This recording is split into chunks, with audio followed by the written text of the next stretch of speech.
everybody, and welcome to the Lavender Rose Bewitching Hour. Da-da-da-da. Back with some more scary stories.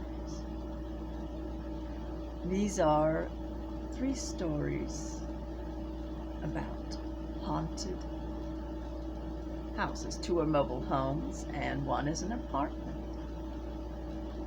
It's one thing when you go out somewhere, like in the woods or somewhere, and something's haunted, but you know you could come back to the sanctuary of your home. But what if it's your home that's haunted, or seems to be haunted? That place where you can go and feel that you no longer have that. I had, and I know I put that in other videos, I had experienced that myself, and at the end I will go over it maybe a little bit more. First, here's a lady, and she called herself Haunted in Arkansas. Actually, it's a guy. Sorry, I take that back. I'm sorry. When my wife and I first married, we bought a mobile home. I was still going to college and my wife was the only one working. So we didn't have much money for a larger home. A few years went by before we started noticing strange things happen. You know, those kinds of things where you would leave something in a place and you know you left it there, but you couldn't find it. He says, I would search the dang place over, looking for what disappeared. My wife would swear she wasn't messing with me or she didn't move it in any way. Then, what disappeared, of course, would reappear a day or 2 later. In the exact spot I knew I left it. Of course it would. Things happen like that all the time. And I'm not saying it's always a haunted thing. Sometimes it could just be it didn't look good enough, or it could be, and I know some people think, there she goes again, a different reality or something. So it doesn't always have to be a haunted thing, but in this case I'm going to say it maybe was, because then one night, da-da-da-da,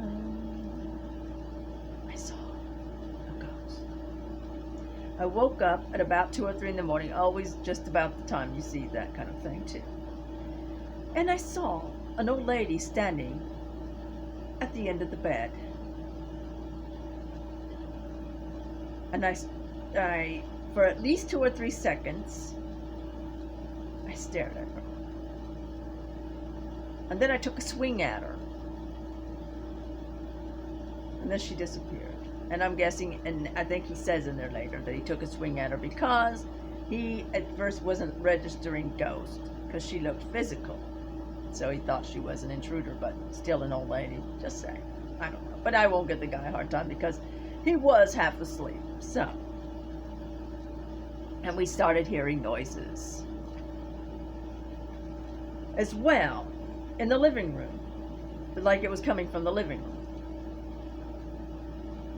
We would hear like a radio was on or a TV was on, but it would, like it was really low, like what you couldn't hear anything what they were saying. In other words, what you could hear was talking. But then we would search and nothing. We'd search outside and nothing. And there at the end of it, he goes on to say that they lived at the end of a dead-end road, and our only neighbor, excuse me, and our only neighbor was an older woman who went to bed at 8 p.m. every evening. So, and then later on, he started working at night for about 8 years. So, my wife would do the grocery shopping because I guess he worked, because he just said he worked at night. And she would put the sodas in front of the door so that he could put them up. I'm guessing they were like big cases. Just put them up. And they would always be stacked right by the pantry where she wanted him to put them when he got home. Sometimes.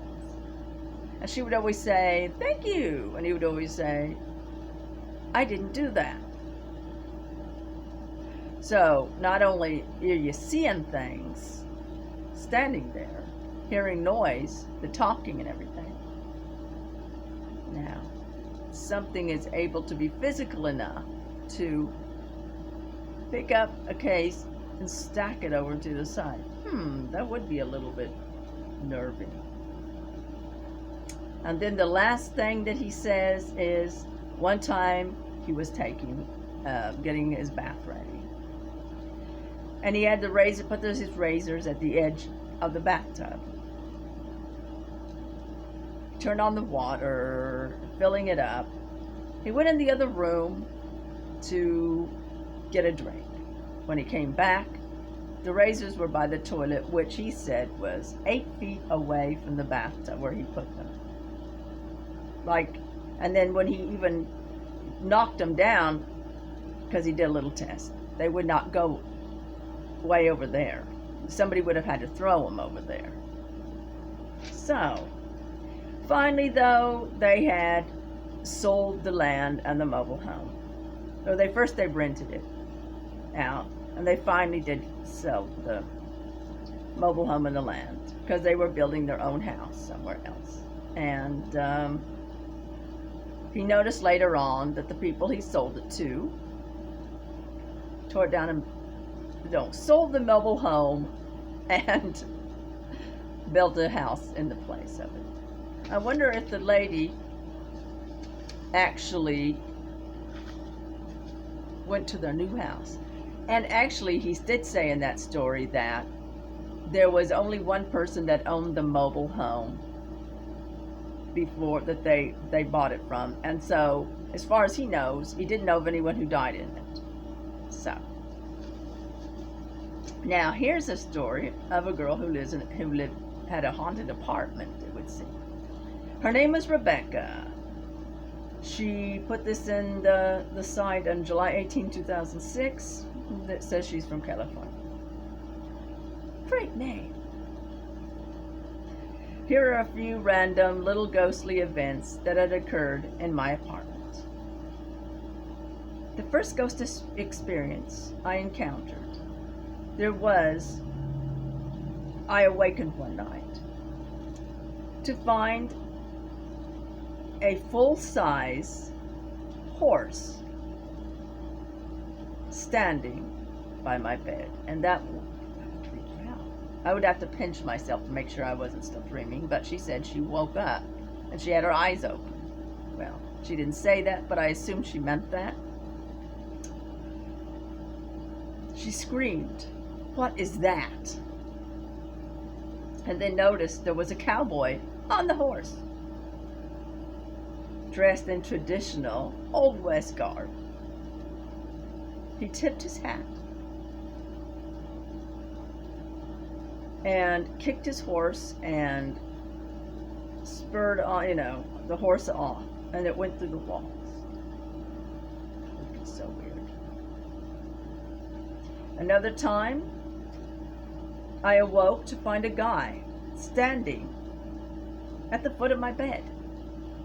He was dressed in dark blue, khaki. No, he was dressed, let me say that again. He was dressed in a dark blue checkered shirt and khaki pants. He was about 50-ish and kind of pudgy. He wasn't threatening, and once he realized I saw him, he disappeared. Another time, I was trying to sleep and noticed a lump under my blankets, moving from the edge of the bed towards me, kind of slowly. I assumed one of my cats had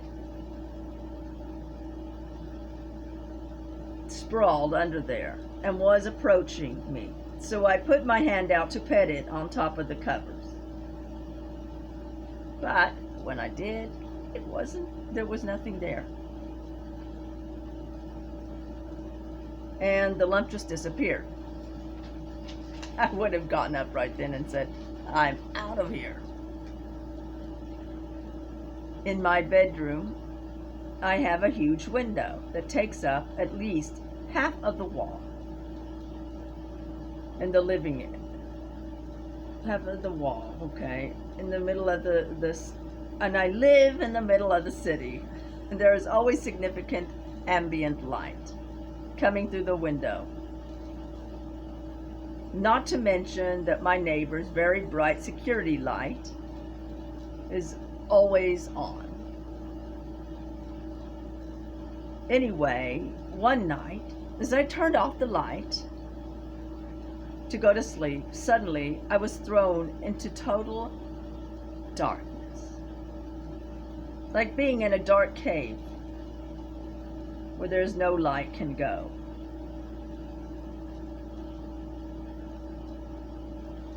The kind of darkness that is total and complete and threatening. So I turned my light back on and looked out the window to see if the power had gone out. Of course, if the power had gone out, she probably wouldn't have been able to turn the light on, but anyway. But it was all on.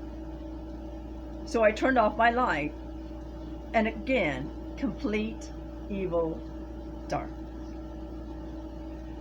So I turned back my light and left it on all night long. Another time I woke to see a hairy creature running at me, carrying a club in his hand, like he was going to hit me with it. I screamed, and the creature stopped and was suddenly flung backwards and slowly disappeared into nothing. It got smaller and smaller until it disappeared into nothing. Weird. And in the daytime, so it's not only in the nighttime, in my living room, I will see a little cloud of small lights. My cats also see them first and will paw at them. Then they disappear. So, here's my take on it. I mean, so can some of this be dreams? But if she's actually awake, maybe, I don't know. But it sounds like she has a vortex or some kind of like thing where people, where it's other dimensions, a portal. That's what I wanted to say. Like she has a portal in that area where all kinds of weird, things come and go. Like I said, my wooden house definitely had a portal. I mean, all the time strange things were happening all the time. Mostly good though, but there were a few not as good things. And here comes the last story. Again, this one's also in a mobile home, and this one,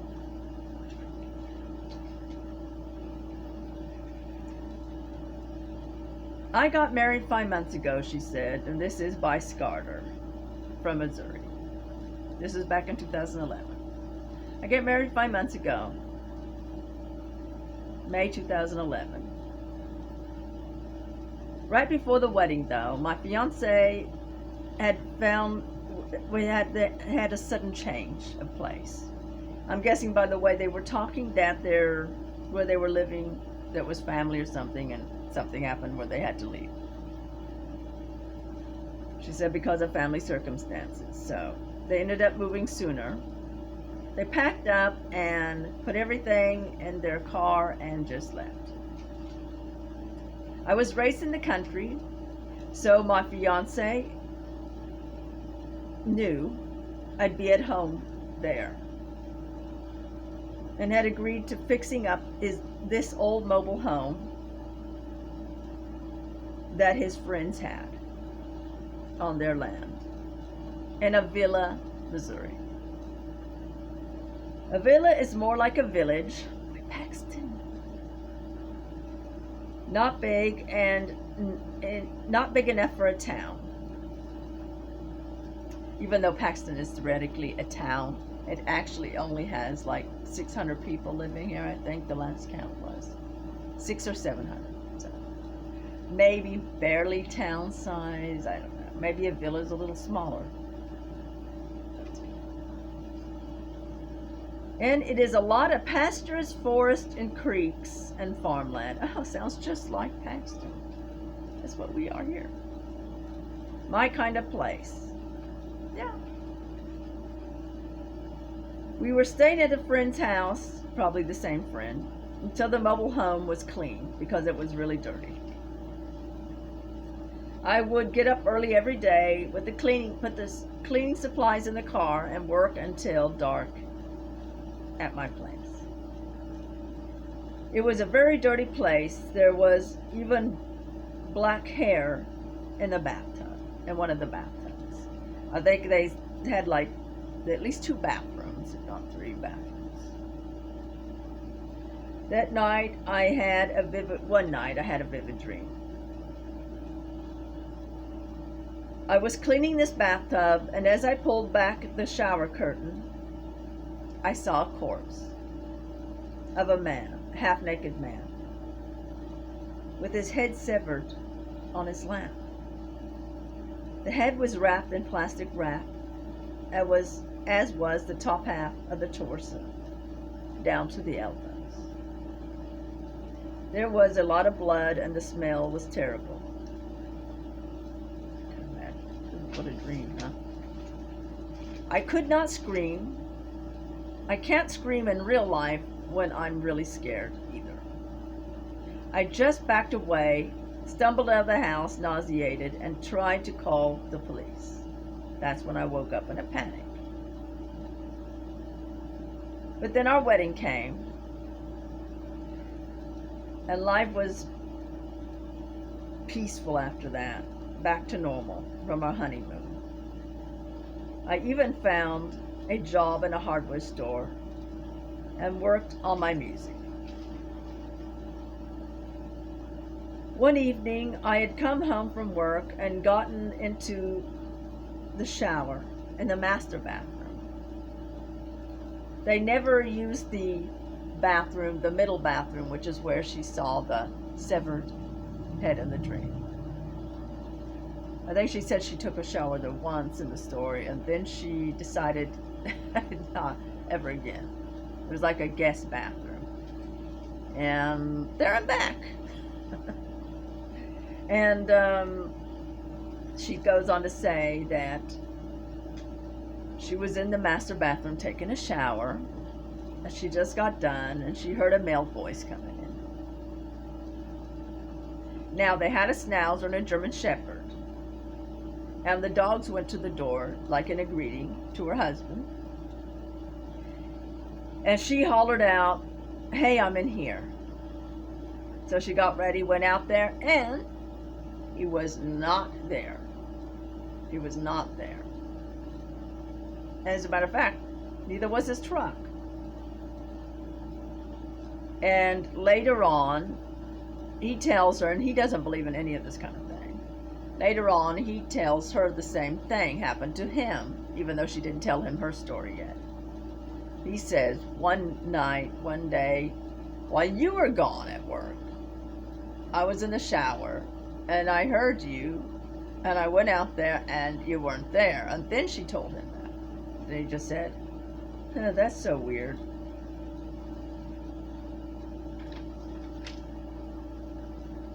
She played music, and sometimes at night on the weekends, she would be playing from 8 p.m. to 12 a.m. or 9 p.m. to 1 a.m. and he would be at home. She would get back at 3 a.m. and sleep late the next day and not wake up until, and not see her husband, until he came home at 5 p.m. after work. Well, he was telling her one night when she was gone, And he was in the computer room, which is right across from that bathroom. He was sitting at the desk, and I guess the door was obviously open. And the desk was facing the bathroom. He looked up just in time to see a man peeking into the room.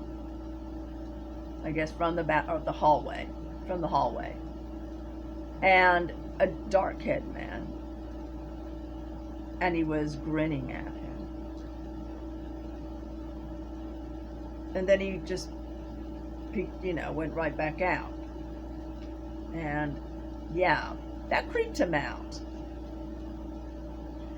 And then another time, she said they were asleep one night, and she had her purse on the floor, and it has these metal handles. She woke up hearing what sounded like the metal handles of her purse. Well, one of her dogs usually gets on the purse, so she goes to push it away, but it's not. There's nothing there, and it's not her purse.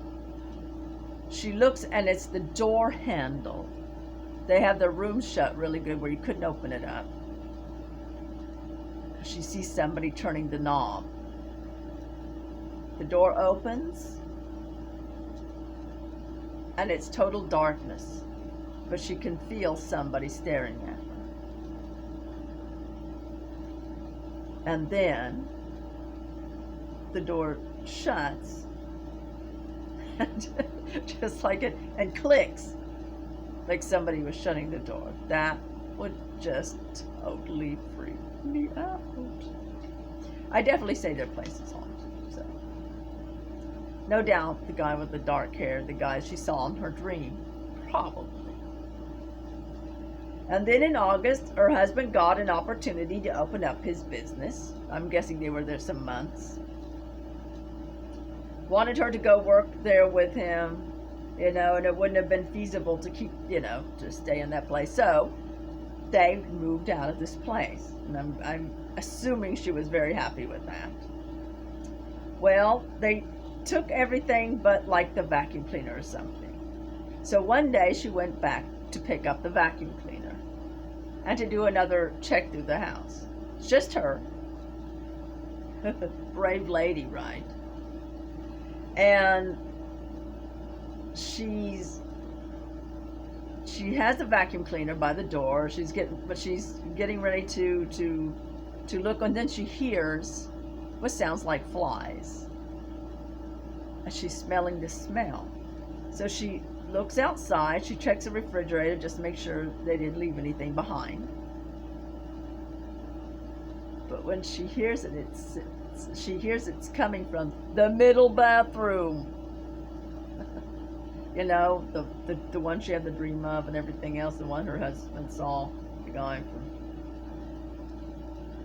So she did something I would never do. She opened up the door, and as soon as she opened up the door, the sound of the fly buzzing stopped. But the smell was there, like the smell in her dream. And then she shut the door. And as she shut the door, something kicked the door open from the inside of that bathroom. And she ran out of there very fast, as I would. I would not have opened up. She found out later on that that place, the people who had lived in there before they moved in, did meth, sold meth, cooked it in there, and had really not good people hanging around there. I'm guessing someone died in there and somebody chopped up the body or something. I don't know. Who knows? I don't know. That would just freak me out anyway. But now for my story, and I know most people probably have heard it anyway, but I think I was sort of just calling it to there, because right after my late fiance had passed on, it's like I was sort of feeling like I was the ghost whisper lady. I don't know. Like they might come every once in a while, and I would just like, and it's like my son would sense when someone was there, and I'm not saying they weren't really there. I would start talking to them and stuff, and it's like I felt like my fiance was here and he was helping to guide them to the other side. But the more I did that, the more it seemed like they were coming, and they would turn the TV on. And I don't mean like just, you know, but they would like turn the TV up loud. Sometimes they would, and then I would shout, "Stop!" Well, I remember that one time, and it stopped exactly as I said that.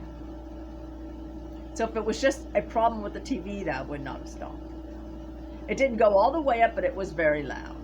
Like it went up to like 70 or 80, you know.